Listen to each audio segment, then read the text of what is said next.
রাজধানীর কাঁচাবাজারে শীতকালীন সবজি আসতে শুরু করেছে। দামও কিছুটা বেশি হলেও দেখা মিলেছে ফুলকপি, বাঁধাকপি, শিমের। তবে রাজধানীর গুলশান ১ উত্তর ডিসিসি কাঁচাবাজার ও সুপার মার্কেট ছিল ব্যতিক্রম। মঙ্গলবার বাজার ঘুরে দেখা যায় বিদেশি সবজিতে বাজার ভরপুর। এক সবজিওয়ালা জানালেন কি কি বিদেশি সবজি গুলশান বাজারে পাওয়া যায়।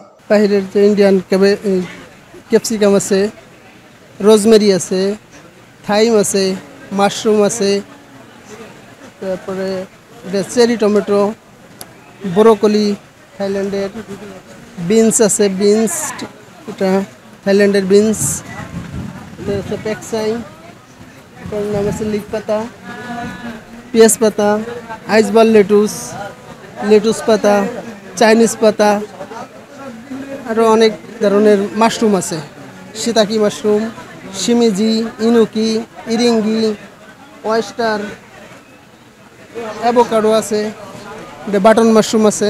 সবজির বাজারের পাশাপাশি ফলের বাজারেও দেখা যায় বিদেশি ফলের ভরপুর বাজার।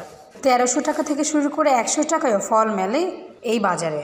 এটা আছে বাহিরের অস্ট্রেলিয়ান, এটা আছে অস্ট্রেলিয়ান প্লাম, এটা পার্সিমন ইন্ডিয়ান, এটা ডালিম, এটা কিউই, আঙ্গুর আছে, এটা হলো সিডলেস বিচি চারা, সবুজটা, আর এটা হচ্ছে লালটা, এটা হলো চেরি আঙ্গুর যেটা বলে আর কি, যেটা বিচি ছাড়া। এক ফল দোকানদার জানিয়েছেন গুলশান বাজারে Chinese, Korean, Philippine, Japan, Sri Lanka, Nepal, যুক্তরাজ্য ও মালয়েশিয়া সহ বিভিন্ন দেশে ক্রেতার বাজার করতে আসেন। তাদের জন্য এই বিদেশি সবজি দাম নয়, তারা তাজা সবজি নিতে এই বাজারে আসেন। ফল দোকানদার জানান, এই বাজারে বেসিকলি আপনার চাইনিজ বেশি, ফরেনিয়ার। হ্যাঁ, চাইনিজ মূলত সকালে সব চাইনিজ, বাঙালি আসে অফিস টাইম খুবই কম, ৩টা 4টা। এখন বর্তমান আঙ্গুরটা একটু বেশি চলতেছে, হ্যাঁ সিডলেস আঙ্গুরটা, এটা চাইনিজরা বেশি খায়।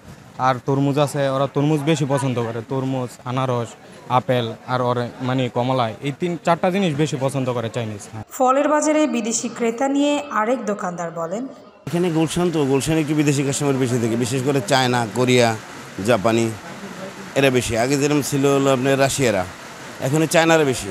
আর সকালবেলা চায়নাদের কাস্টমার বেশি আসে। আমরা সকাল 7টায় দোকান খুলে ফেলি। তরমুজটা নেয়, আঙ্গুর নেয়, যেরকম আপেল নেয়।